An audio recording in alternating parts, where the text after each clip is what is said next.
Good day, everyone. Um, I hope that this vlog finds you all in good health and happiness. I wanted to get on and talk about the stigma surrounding mental health. Of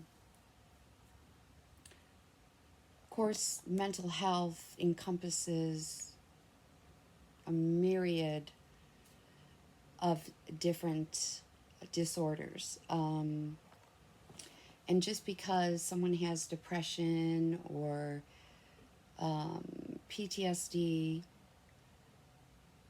borderline personality disorder, anxiety disorder, agoraphobia, um, dissociative identity disorder, schizophrenia, a lot of things, does not mean that they're crazy. Um, it is just simply they either have a chemical imbalance in their brain or they have been through something so horrific um, that it affects their life. I see too much hate in this world, and it really saddens me. Along with mental health, a lot of times with like depression and PTSD, things of that nature, um, there can come times where there is suicidal ideation. And I want people to understand that um, just because someone has those ideations, sometimes they're uncontrollable. Sometimes um, logical thought or reason does not come into play. I personally slipped my wrist once, and it had a devastating effect. However, it wasn't the first time that I tried to commit suicide, and it certainly wasn't the first time I had suicidal ideations. I have been through a myriad of traumatic things in my life, and in some ways, I guess you could say the worst of it, well, I don't know how you actually class different traumatic events you've been through, but one of the worst things I've been through in my life, I didn't remember until a few years ago. And I started getting these little blips, and when they became full blown memories, and I realized what I was remembering, it totally rocked my world, and my world came crashing down around me. Um, I did have a mental breakdown. I was put on a ton of medication. I apparently said and did things that were out of my control. Um, I don't remember them, unfortunately. But as far as back to the stigma, um, it's just like seeing someone in a wheelchair with cerebral palsy, for instance. You automatically assume that they're hard of hearing or they're not capable, that they're not as smart as you, and that is false.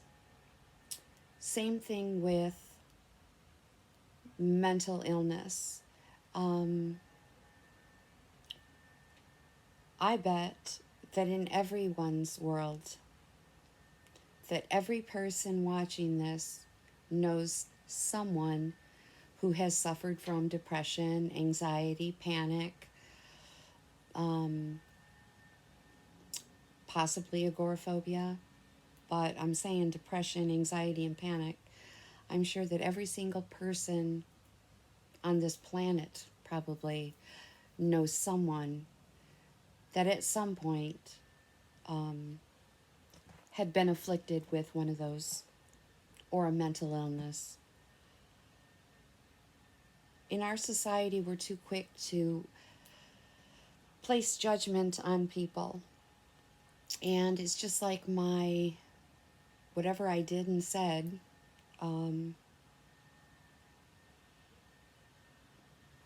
was truly not in my control. And although I've apologized many times and taken accountability for my actions, it didn't make a difference. And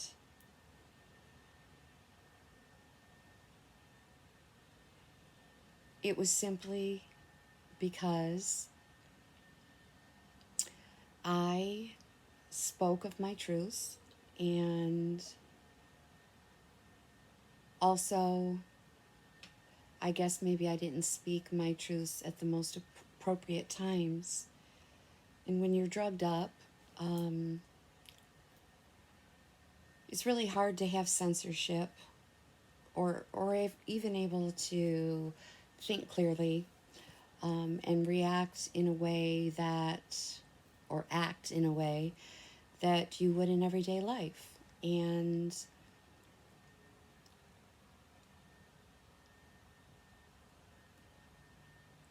I guess my point in all this is don't judge. Just like in the Bible, do not judge lest ye be judged. And try to be more understanding of that person going through whatever it is they're going through mental health wise.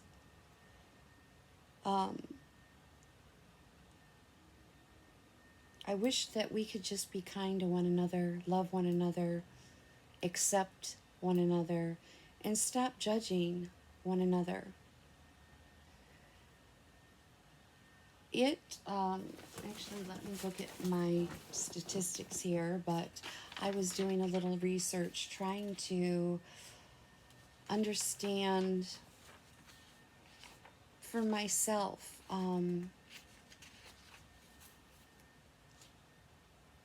what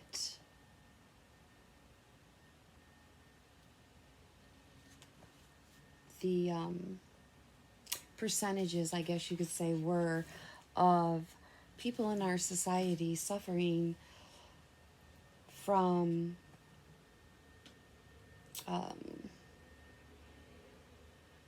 mental illness, and more so, I guess you could say, depression that is trauma-based. And it is said that about 60% of people report some kind of abuse or trauma in their childhood.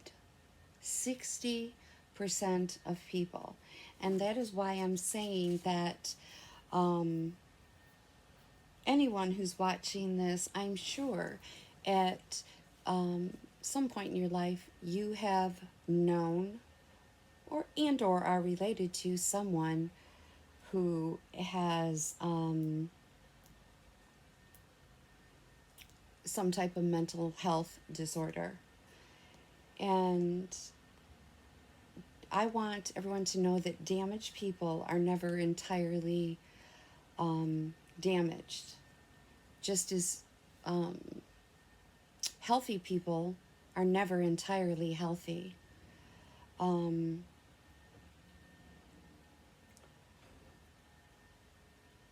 One thing I did learn is that trauma in our life is linked to heightened risk of disease and having a disorder.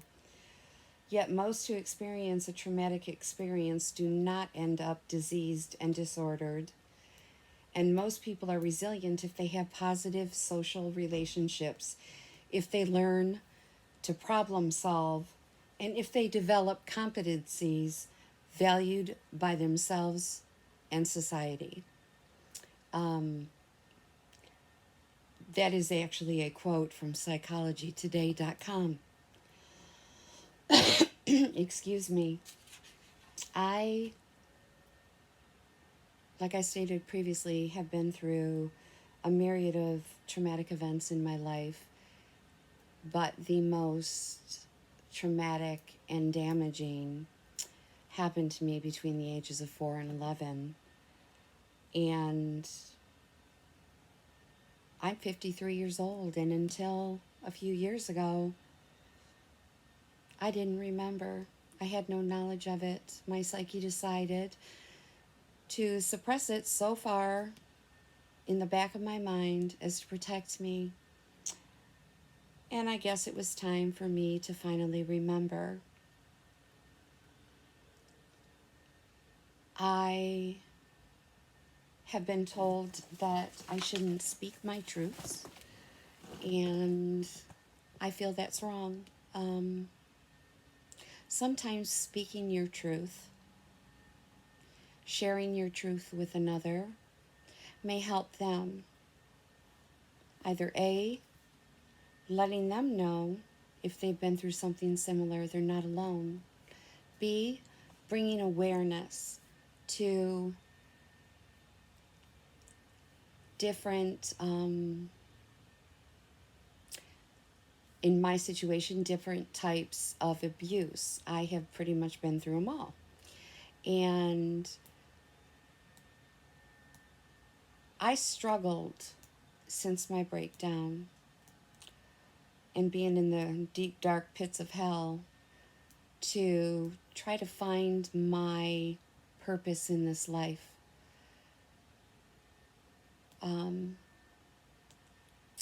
Because frankly, even now I exist. I really don't live. I am still struggling to heal from my past, but also from my present, because certain things have occurred since my breakdown. And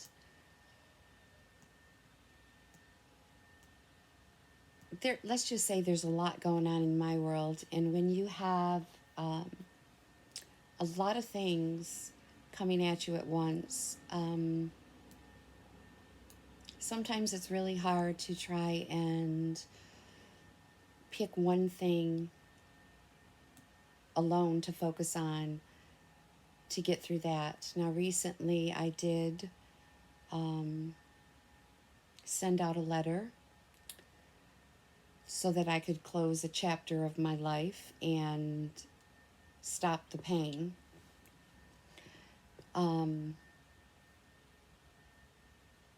The biggest hurdle in my way is to forgive, and I am finding that incredibly difficult. And I've always been a person that's been able to forgive. But what happened to me from the ages of 4 to 11 was so reprehensible and horrific that I can't forgive. I'm past the rage part of it, but I am not past the anger yet. And I guess I'm still trying to understand why. And again, this is really about the stigma of mental illness, and depression falls into mental illness. And a great majority of our population suffers from depression alone. And then when you have someone such as myself who suffers from not only depression, but PTSD, agoraphobia, anxiety disorder, and panic disorder. And due to that, I also have a form of dementia where I don't remember 95% of my life, nor my children's. And it's devastating. I'm told that it's because my brain is still trying to protect me. But I have found since my breakdown there has been judgment towards me. And again, I've been told that I shouldn't speak my truths, and that by speaking my truths, I shouldn't hurt others, meaning I shouldn't hurt others by speaking my truths. And I find that ludicrous, because by sharing my truths, it shouldn't hurt someone else unless that someone else is guilty of playing a part in my trauma.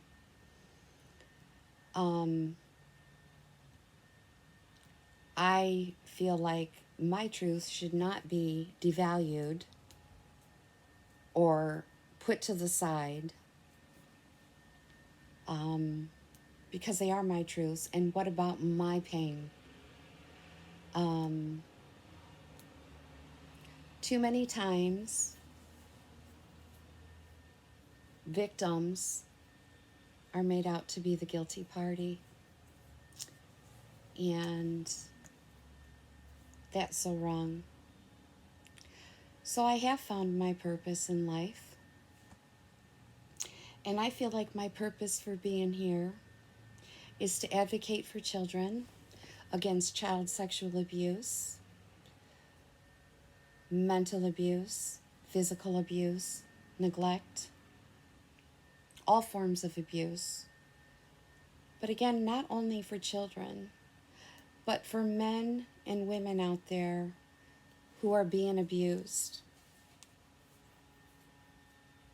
And through that abuse, they may not act like a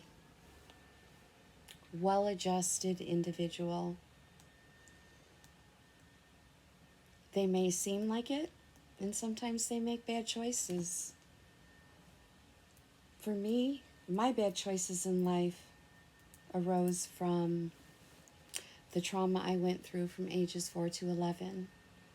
I was, how shall I say, conditioned to serve. Conditioned to be a sexual object. I was conditioned that I was unworthy of love. And in that conditioning, I lost myself. I lost my self-worth. Although I was straight A's through college, I never thought of myself as intelligent. Although I heard my whole life how pretty or beautiful I am, I never looked at myself that way, and I still don't. But that comes from a lack of loving myself and self-worth. I tried to fool myself into thinking I loved myself, and I tried to fool others into thinking I loved myself, and I didn't. And I'm not quite back to loving myself, or getting to that point, I should say. I think I have to forgive myself for choices that I made in my life that weren't always the best, but I thought they were the best at the time. And when we judge others, and so much of that is going on this year with COVID, and the wearing of the masks, and I have my opinions on COVID and whether or not it is still a pandemic, whether or not we should have to wear masks. But I will keep my opinion to myself, because I know there's trolls and mean people out there that like to slam you no matter which way you go. Just like if I told you, if I voted for Trump or if I told you I voted for Biden, either party would have an opinion.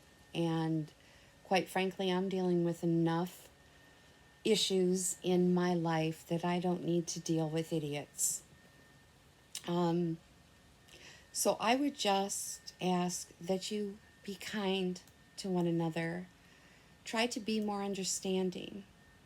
Try to understand that we are all our own individuals, and we all have a right to our own opinions and beliefs. And don't generalize, don't classify. We all bleed red. At the end of the day, we're all God's children.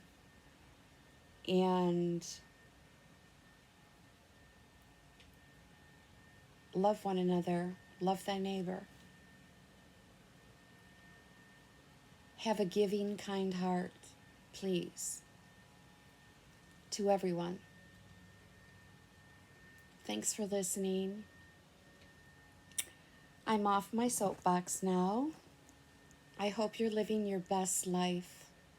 Until next time.